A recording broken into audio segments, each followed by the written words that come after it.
Despite Bournemouth's impressive transfer window signing Alex Scott from Bristol City, Amad Traore and also Milos Kerkez, they sit in the bottom 3 of the Premier League right now. Things aren't going to plan for Bournemouth, so I think it's time I stepped in. So today, boys, I'm becoming the new manager of Bournemouth, and by the end of this video, I'll be making them the best team in the world. So this is the starting 11 I've loaded into with Bournemouth, and I've got to say it's average at best. They do have a couple of players on loan to them right now, but Luis Sinisterra could be a good shout to bring in on a permanent deal. And they certainly have good players like Milos Kerkez, Amad Traore, and Tyler Adams. But this team right now is in the bottom 3 of the Premier League, and it's for a good reason. It's all over the place. And as for this formation, whilst I do like the 4-2-3-1, I don't think this is right for Bournemouth. Instead, we're going to use the 4-3-3 attacking variation. This is simply because Bournemouth have got no defensive midfielders. And after messing with the team a bit, this is the strongest starting 11 we can field right now. And honestly, that team right now is definitely not surviving the Premier League this season. So we are definitely going to have to make sure we set our tactical vision absolutely spot on for this squad. Now, I think we go for the counter-attack because we can soak up all the pressure in our defensive midfield and then hit them with all the pace we've got up top. And look at this, we've already got a couple of coaches for the counter-attack in the team. This is going pretty well so far. But the budget isn't the best, 30 million in season 1, so we're going to have to be exceptionally tactical on who we bring in. Now, one thing I'm going to do is leave this defense alone. They're all pretty young, so I'm going to give them at least one season to show me what they've got. But having said that, we do need a stronger keeper than better. He's 33 years old and is 78 rated. And Sinisterra can play as an attacking midfielder because it'll only take him 4 weeks to convert to that position, so it may be worth bringing him into the team as well. Aside from that, I'm happy to leave the team as it is because I think if we sort those positions out, we'll more than comfortably survive the Prem. And as for the keeper, I'm bringing a certain someone back to the Premier League. Keylor Navas. He might be 36 years old, but he's 85 rated, and I think he's going to be the difference maker in us surviving the Prem this year. And that's our first official signing as Bournemouth manager done, as we've spent a whopping 1.2 million to bring Navas to Bournemouth. And my second signing is going to be Sinisterra. He's 78 rated at 24 years old. I'm going to play him as a cam and he's going to slot straight into that starting 11. We're going to have to pay big though because there was a loan agreement for 24.4 million. But you know what? We're going to spend it because I feel like he'll be worth it. And those two transfers have left us with $500,000 in the budget. So that's our transfer window done. Well, not before we convert Sinisterra from a left mid to a cam. What's his overall going to? Finally! A position change that actually affects an overall. And now the team looks like this heading into season 1, and as you can see, I have reverted back to the 4-2-3-1 narrow. This is because whilst I did say that there was no DMs in the team, I completely forgot about Tyler Adams. And as you can see, he's 78 rated, one of the strongest players in the team right now. I could not afford to let him sit on the sidelines. Now obviously our defence as it stands is a little bit shaky, but they're all pretty young, they've got a lot of potential. I'm hoping that me giving them time to grow, they'll pay me back in actually growing this year. But at the time of recording this video, they are in the bottom 3 of the Premier League. And as for my goal this year, I just want to survive the Prem, man. If we can do that, I'll be pretty happy. And as for simulating through the season, if you wouldn't mind dropping this video a like and hitting that subscribe button, that would be incredible. And boys, as you can see, it's the end of May. Season 1 is done, so let's see if Bournemouth are still a Premier League team. Boys, we've absolutely smashed it. We're 12th in the league at the end of this campaign, man. Maybe I underestimated how good this Bournemouth team actually are. We also did make it to round 5 of the FA Cup, only losing to Sheffield United 3-0. I mean, how do we lose 3-0 to Sheffield United? And we made it to the quarters of the Carabao Cup, losing to Southampton on penalties, man. We surely should have got past Southampton. But boys, look at the transformation of this team, man. I reckon in season 2 we're going to do even better. 30 goal contributions for Solanke, 21 goal contributions for Tavernier, 16 for Christie, 16 for Sinisterra. They all got involved this year. And behind the scenes, I did loan Alex Scott out to Aberdeen. He's only 20 years old. He's got bags of potential. I don't think he'll quite make the starting 11 with us, but he can certainly be a good super sub. I can't complain, boys. We survived the Prem in our first season, and that's exactly what I wanted to do. And as you can see from the team, boys, there's been massive improvements all over the pitch, so a couple of really solid signings and certain positions would definitely gain a top 10 finish next year. So we're now into season 2 with Bournemouth, and we've got 45 million in our budget to use this year. And like I said at the end of season 1, there's only a couple of positions we really need to focus on. We need a stronger centre back than Zabani. He's 76 rated. He's one of the weakest links in the starting 11. And just like Zabani, Max Aarons is also the weakest link in the team at 76 rated. Now Kerkez, I'm leaving the hell alone. He's only 20 years old and 78 rated. He can stay in that left back position for the rest of the the time I'm in charge of Bournemouth for all I care. But once we get a stronger right back and centre back, I think we get a top 10 finish this season. And we are starting with the centre back, and I'm going for RC Salter's Joseph Idu, who's 81 rated. I think him and Senesi together at the back will be pretty decent together. And boys, for 22 million on the dot, we have signed Joseph Idu on a 3-year deal. Now after that signing, we've got 19 million to spend. And right now, I can't afford any one of these right backs that I would like to sign for the team. Now, I don't usually do this, but I'll put all these players on the transfer list. I'm hoping that once these guys have all sold, we've got enough money to bring in one of those players. And we were able to sell some of those players, which brings our budget to £36 million. And I think that's more than enough to bring in a better right back. Now it's just a case of which one of these guys I actually go for. Ben White is a fantastic option as he's very versatile because he can play as a centre back too. But then we've got Malo Gusto, who's 21 years old, 78 rated, and he's absolutely rapid, and he kind of fits that counter-attacking play style. And then we've got Matty Cash, who's 80 rated at 26 years old. He's an overall really good player, but I think I know exactly who I'm going for. And boys, if you guessed Ben White, you were absolutely wrong, as I've gone for Malo Gusto, who cost us 27.3 million. Now, I didn't actually realise this. We've got a spare 18 million in the budget. And with Keylor Navas's rating already decreasing, I think it's in our best interest to bring in a better keeper. And I have found the perfect player in Bernd Leno, who's 32 years old, 81 rated. He's already better than Navas, so I think for a couple of seasons at least we'll be alright with him. And Bernd Leno is our final signing of this transfer window, as we've just spent 13 million on the dot to bring him to Bournemouth. And now the team looks like this heading into season 2, and I've got to say, I'm pretty confident we can get more than just a top 10 finish. Think about it, a lot of this team are still relatively young and they've still got a lot of time to improve. And the team already looks pretty damn good now, so imagine what it could look like at the end of this season. I'm just saying, boys, whilst it isn't exactly likely, I do understand that it's not exactly out of the question either. Well, boys, season 2's wrapped up and we were so unlucky, man. We were 1 point outside of the top 8. We finished 9th at the end of this season. But I'm telling you now, next year we are gunning for European football. But this time we only made it to round 4 of the FA Cup, losing to bloody Norwich of all teams. And we got knocked out of the Carabao Cup in round 3 by Peterborough.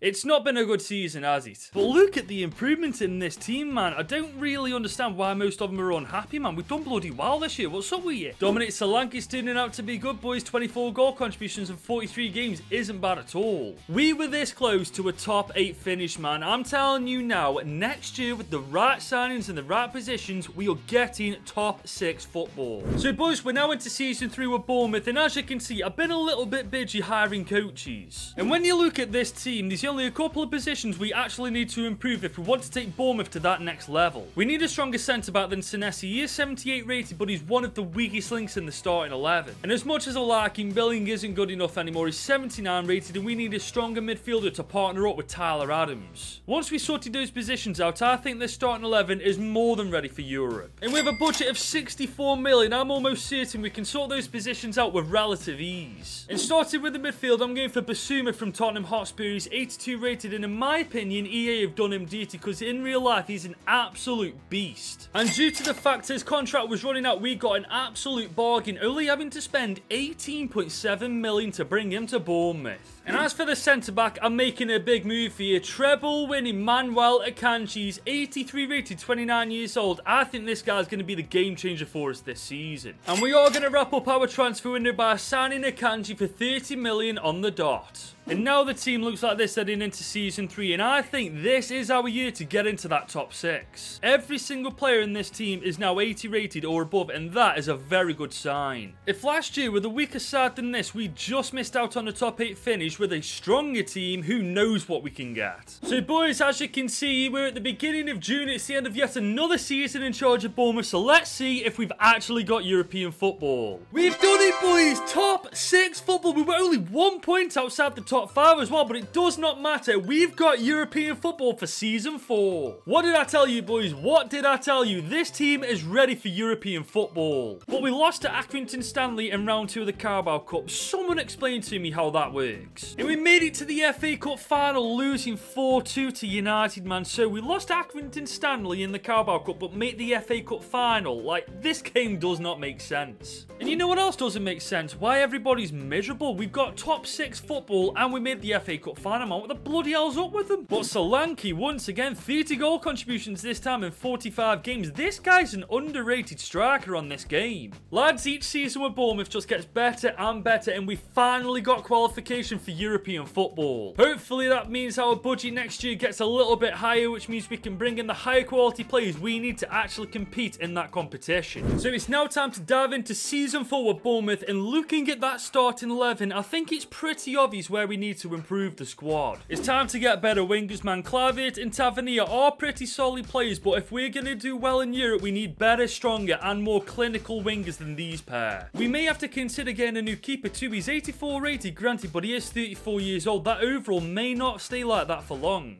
Now obviously Solanke is around the same rating as Clavitt and Tavernier, but he's been banging goals in left, right and centre, so I'd be stupid to replace him. I think once we get these wingers in, and maybe even potentially a goalkeeper, we may do pretty damn well in Europe this time. And with a very healthy budget of 99 million, I think we can definitely sort those positions out quite comfortably. And starting with the left winger, I'm going for Alejandro Garnacho, who's already 83 rated at 22 years old. This guy is going to bang goals in for fun. And because Bayer Leverkusen were daft enough to not renew his contract, we got him for an absolute bargain, only spending 35.5 million on him. Boys, I've just realised I have made a massive mistake. I accidentally gave them Marcus Tavernier on top of the... Oh, it was 36.9 million we gave them. I do apologise. What was I doing, man? I must have done that by accident, because there's no way in hell I'd purposely give them a player as well as that kind of money. Oh, I'm so stupid. The good news is we do have 60 million left in the budget, so hopefully that is enough to bring in the players we need. And the next player I'm bringing in is Michael Olise for that right winger role. He's 24 years old, already 83 rated. Alongside Garnacho, I reckon this guy will do pretty well too. And coincidentally, his contract was running out as well, and we only had to spend 30 million on the dot for him. And no, I didn't give them any of our players either this time. And we do have our winger situation sorted, but I don't like the idea of leaving Leno in this team purely because of how old he is. So it looks like I'm going to have to sell some of these players off in order to get the funds I need to bring in a better goalkeeper. And we did manage to sell a few players, leaving our budget with 68 million in it, and I think that's definitely enough to bring in the goalkeeper I'm after. And the goalkeeper I'm after is Marco Carnesecchi from Man City. He's 26 years old, 84 rated. This guy's going to be our endgame keeper. And that wraps up our transfer window, as we've just spent 47.5 million to bring him to Bournemouth. And with that, our team looks like this heading into our 4th season in charge of Bournemouth, and I'm very excited about the season ahead. As every season has gone by, this team is getting stronger and stronger, and we're slowly becoming a threat to every single team in the Premier League. And on top of that, this season is different to all the others because this time we've got European competition. We've been put into Group C of the Europa League alongside Fiorentina, FC 20 and Apiol FC. And honestly, I reckon we've got a good chance of topping this group and going quite far in this competition. I'd absolutely love to win it, but you never know what can happen. Well, boys, we just finished the season, and guess what? We've got Champions League football for Season 5, boys. We got 3rd in the league, and we weren't far off winning the entire damn league. And we actually made it to the quarters of the FA Cup this time, only losing on bloody penalties to the ball jobs. But we've won the Carabao Cup, beating Man City 2-1 in the final. If I'm not mistaken, that's the first trophy we've won with Bournemouth. But the one we're waiting for, boys, the big one, the Europa League. Well, we started off well topping Group C, but in fairness, we did kind of expect that to happen. But we pretty much got knocked out straight after by Atalanta. That is quite humbling, I ain't gonna lie. But look at the team, man, and for once, we are actually ending a season where everybody's content with playing for Bournemouth. And our striker and wingers know exactly where that goal is this time, all of them getting over 20 goal contributions between them. It's been a phenomenal season, top 4 football, and we won the Carabao Cup. But the biggest news, we are in the Champions League next year, which means two things. The competition next year is going to be way more competitive than the Europa League, but the budget is also going to be there as well, so we've got to make the damn most of that. We're now into Season 5 with Bournemouth, and taking a quick look at that team, there's only a couple of positions we need to focus on if we're going to do well this year in the Champions League. We need a better midfielder than Tyler Adams. He's been fantastic for us since the beginning, but now he's one of the weakest links in the team, and we need somebody better. And that goes for our centre-back partnership of Aidu and Akanji. I think if we get better centre-backs, we'll do far better in the Champions League. And the board are definitely backing us. 166 million in that budget, man. We have definitely got no financial problems this year. And the first centre-back I'm going for is Gabriel from Arsenal. He is almost 30 years old, but he's 86 overall, and he will make all the difference in that back line. And for 59.1 million, we have officially signed Gabriel. And Gabriel's centre-back partner is going to be Stefan Jovanovic from Newcastle United. He's 19 and already 84 rated. I mean,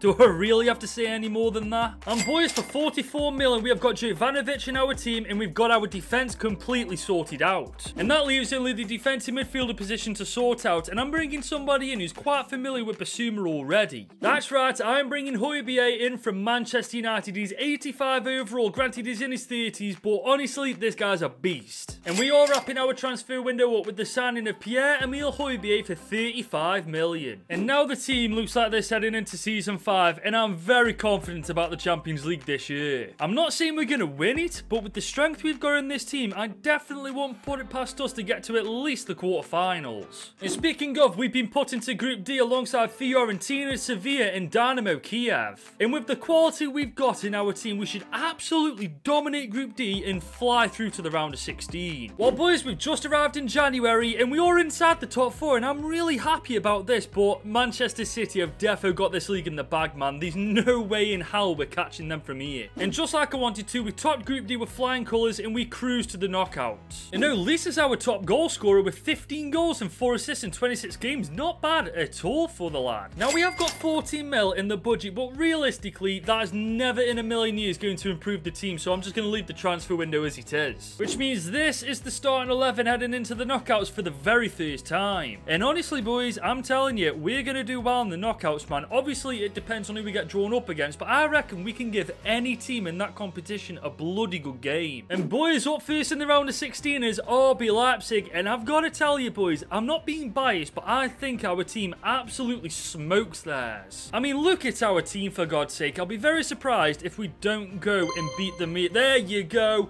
2-0 in the first leg. That is the perfect start. We've got a tidy advantage heading into the second leg, boys. We've just got to finish it off at home. What's the score going to be? It's a 1-1 draw, 3-1 on aggregate. We are flying to the quarters. And next up, boys, is Liverpool in the quarters. And I ain't gonna lie, whilst that team is bloody good, they ain't exactly fit as a fiddle for this game. We may have a chance here. But then again, neither's ours. Jesus Christ above. Okay, this is going to be interesting how this one goes down. A 2-2 draw. Garnacho with the brace. You know what? All things considered, I think that's a fair result. It comes down to this, boys. We win, we're through to the semis, we lose. We got to start this thing all over again. Come on. Garnacho again in the 84th minute, getting the winner. Boys, Garnacho is solo keeping us in the Champions League. And in the semis, it's freaking Real Madrid of all teams, man. We really haven't had an easy knockout run, have we? But to be fair, the team is looking pretty healthy going into this game. We are away from home at the Bernabeu. What's the score gonna be? That is not what... Have it scoring 2. Get away with it. We've got to put the performance of a lifetime in, boys. We're 2-1 down in aggregate. We're at Dean Court for the second leg.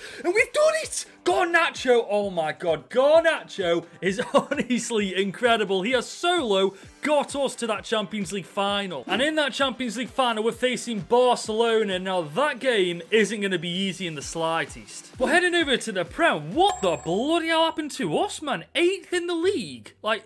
How do we even do that with the team we've got? We made it to round 5 of the FA Cup and literally lose 7-6 to Man City on penalties. I mean, you know what? That's fair enough. And we made it to round 4 of the Carabao Cup before getting beaten by Chelsea 2-1. You know what? We've been beaten in the FA Cup and Carabao Cup by big teams, man. You can't be mad at that. And our front three really showed up, getting over 60-odd goal contributions between them, man. That's mental. And once again, we've got to the final with no injuries, no suspensions. I'm liking FC 24 and how it runs things, man. This is the way to be. And I'm happy to say we brought some OG Bournemouth players to the Champions League final with the likes of Milos Kerkez, Dominic Solanke, and Sinistera. I definitely think putting him as a central attacking midfielder was the best possible choice at the time. But a lot's riding on this game, man. We haven't got Champions League football for next year, so if we don't win it, we aren't even in Europe next year. So I'm hoping that these boys can put in one last great performance and win us that Champions League. Garnacho.